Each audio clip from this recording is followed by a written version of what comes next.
ఇక్కడ సంఘము దేవుని నామమును అంగీకరించారని వారి శ్రమల పాలు చేసి వారు దోచుకోబడి వారికి లాభకరమైన వాటన్నిటిని వారు ఏం చేశారంటే వారిని ఆటంకపరిచేశారు. వారి దగ్గరికి రానివల, నోటికాడు దగ్గరికి వచ్చే కూడు రానివల, దగ్గరికి వచ్చే లాభాన్ని రానివల వారికి శ్రమ పరిచారు. వారు దరిద్రులు అయిపోయే విధంగా చేసేశారు.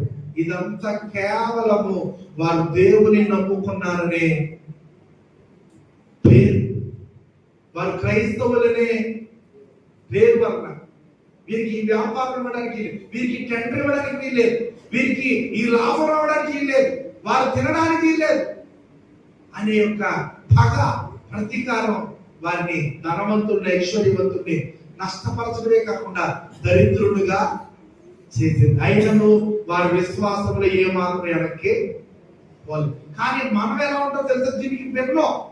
నేటి క్రైస్తవ సమాజం ఎలా ఉందంటే, పెంట గొప్పల నుంచి దీనులను, దరిద్రులను తీసుకొచ్చి 4 ఏళ్ళు సమృద్ధిగా లోపలికి వెళ్ళి బాగానే ఉంచి, మంచి అందమైన గృహం ఇచ్చి, మంచి వాహనం ఇచ్చి, మంచి ఆరోగ్యం ఇచ్చి, మంచి ఐశ్వర్యం ఇస్తే మనమేమో దేవుణ్ణి మర్చిపోయే వారు ఉంటాం.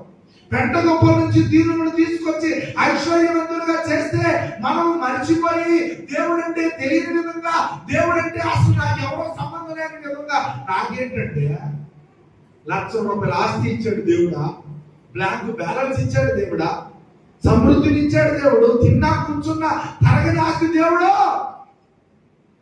ఎంతవరకు?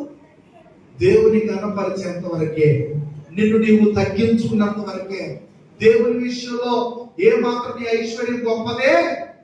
కొందరు గుర్రమును బట్టి అతిశయిస్తారు, కొందరు రథమును బట్టి అతిశయిస్తారు, కొందరు ప్రియమైన దేవుని బిడ్డలారా వారుకున్న అనేకమైన వాటిని బట్టి అతిశయిస్తారు. కానీ నీవు నేను అతిశయించవలసింది దేని వల్ల అంటే కేవలం ఆయన నామాన్ని బట్టి. హల్లెలూయా. ఉన్నా లేకుండా ఉన్నదా సమృద్ధిగా ఓకే మంచిదే. నీ 4 నోట్లోకి వెళ్తున్నాయా, 5 ఏళ్ళు లేదా సమృద్ధిగా వెళ్తున్నావా, నీకు బ్యాంక్ బ్యాలెన్స్ ఉందా, నీకు పొలాలు ఉన్నాయా, తలాలు ఉన్నాయా, మంచి అన్ని ఉన్నాయి, అయితే మంచిదే. నువ్వు తగ్గించుకో, దేవుని బట్టి అతిశయించు. లేదా ఈ సంఘము దరిద్రత అనిపించిన విశ్వాసంలో మాత్రం ఏమాత్రం ఎనకంచు, దేవుడు ఇవ్వలేదు అని చెప్పి సరుగుళ్ళు గొడుగుళ్ళు ఏమాత్రం కూడా పడలేదు. మంచి భక్తి కలిగిన సంఘముగానే ఆ యొక్క స్మరణ సంఘం ఉన్నది. ప్రియమైన దేవుని బిడ్డలారా, ఈ రోజున ప్రియమైన దేవుని బిడ్డలారా, ఈ రోజున మనము పెంట కుప్పల మీద జీవించాల్సిన మనలను ఇదిగో ఘనమైన మనుషులతో కూర్చుండబెడితే మనలను మనమే ఘనపరిచిన దేవునినే మరిచిపోయే స్థితికి జారిపోవటం, చేరిపోవటం ఎంత దౌర్భాగ్యమైన పరిస్థితి. ఉదాహరణ గమనించారా? గేదె కోసం ప్రార్థన చేయబట్టి గేదె ఇస్తే దేవుడు గేదెకు తోట నెట్టిందని, ఆ తోటకు గేదె నెట్టిందని, ఆ గేదె పెద్ద సంపద అయిందని అసలు చర్చి మొత్తమే మారేసింది తల్లిట. ఎందుకంటే అసలు ఖాళీయే. కాబట్టి నీకు చెరువులు చేయడానికి ఖాళీ లేదంటున్నావు, లేకపోతే నీ ఉద్యోగం చేయడానికి ఖాళీ లేదంటున్నావు, లేకపోతే నీ వ్యాపారం చేసుకోవడానికి ఖాళీ లేదంటున్నావు, లేదు నువ్వు ఏదైనా వృత్తి చేసుకోవడానికో, ఇస్త్రీ బట్టలు వేసుకోవడానికో, ఏదో బట్టలు ఉతకడానికో, లేకపోతే ఇంకేదన్నా నీ పని ఉందే ఆ పని చేయడానికి ఖాళీ లేదంటున్నావు. చూసావా?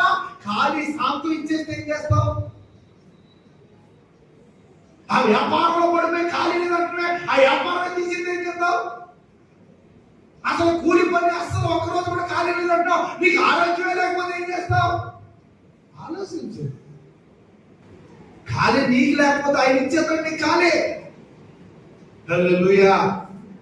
కాబట్టి ఈ రోజున నీవు కలిగి ఉన్న దాన్ని బట్టి దేవుని కనపరచడానికి ఆ ఒక్కరోజు మానుకుంటా, లేకపోతే ఆ సమయాన్ని పక్కన పెట్టి నీ సమయాన్ని దేవునికి ఇవ్వు. ఇక్కడికి వచ్చి సాక్ష్యం చెప్పాడు మొన్న తిరుపతి గారు బ్రాహ్మణ ఆచార్యుడు చేశాడు. రామాలయాన్ని ఉపయోగం చేసినట్టు ఈ రోజున దేవుని సన్నిధిలోకి వచ్చి ఏమని చెప్పాడు? అక్కడ ఆల్రెడీ నా పంట పొలానికి కోత మిషన్ వచ్చింది. కోత మిషన్ అక్కడికి పొద్దున్నకి ఎదురు చూశారు, కానీ అది అప్పుడు రాకుండా కరెక్ట్ గా మీ దగ్గరికి వచ్చేటప్పుడు అది వచ్చింది.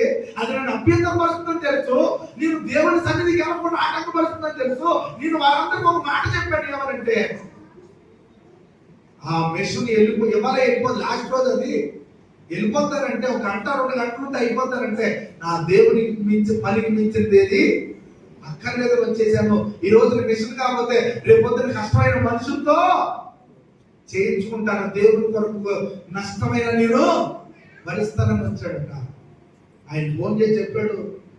ఆ రోజు మిషన్ రిపేర్ వచ్చి సపోర్ట్ కొట్టి దేవుని నామమున మహిమ.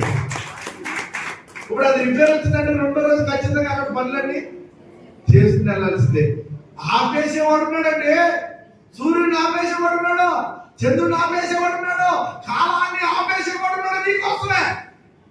నీకోసం ఏదైనా ఆపేస్తాడు. నువ్వు దేవుని పని చూసుకుని వెళ్తారంటే ఏమంటే సెంట్రల్ గవర్నమెంట్ రైల్వే ట్రైన్ ఆగదు కదా, ఆపేస్తారు. అవసరమైతే ఎక్కడో రిపేర్ వచ్చి ట్రైన్ తీసి 3 గంటలు లేట్ అంటారు. హల్లెలూయా. ఎంతో మంది సాక్షి చెప్పారు దైవజనులు. ట్రైన్ వెళ్ళిపోయింది అనుకున్నాం, కానీ ఆలస్యంగా వచ్చిన సందర్భంలో ఎక్కిన ట్రైన్ అని చెప్పి ఎంతో మంది దైవజనులు చెప్పారు. సెంట్రల్ గవర్నమెంట్ ట్రైన్ ఆగేస్తారు దేవుడి కోసం. కానీ నువ్వేం చేస్తామంటే ఆ పనికి ఇచ్చిన టైము, లేకపోతే ఆ ప్రయాణానికి ఇచ్చిన టైము, లేకపోతే దానికి ఇచ్చిన ఫంక్షన్ ఇచ్చిన టైము దేవుని సన్నిధికి ఇవ్వకపోవటమే నీ యొక్క అదృష్టానికి పరీక్షించుకునే గొప్ప నష్టం. నువ్వు తెచ్చుకునే సేటు, నువ్వు తెచ్చుకునే నష్టం, నీ అభివృద్ధికి ఆటంకం. దేవునికి ఇచ్చి చూడు నీ సమయాన్ని. హల్లెలూయా, హల్లెలూయా. ఐశ్వర్యవంతులు మరి ఆనందపడుతున్నాం, కానీ ఆధ్యాత్మికంగా అనాథలమనే గ్రహింపు లేకుండా మనం జీవిస్తున్నాం. మనం కట్టుకున్న అనేకమైన గుడారాలను, మందిరాలను, కట్టడాలను చూసి మర్చిపోతున్నాం. కానీ అది కంటికి కనపడుతుంది, మన లోపల ఆత్మీయంగా పక్క చిక్కిపోతున్నాం అనే విషయాన్ని మర్చిపోతాం. ఈ 9 రోజుల నడుమ చాలా బలపరచబడ్డాం, మనం చాలా బలం పొందాం. ఆత్మీయతలో ఎంత అయిపోయిందో కొండంత బలం వచ్చేసింది మనకి. ఒక గుద్దుతే పడిపోయేంత బలం వచ్చేసింది అవసరం మనకు.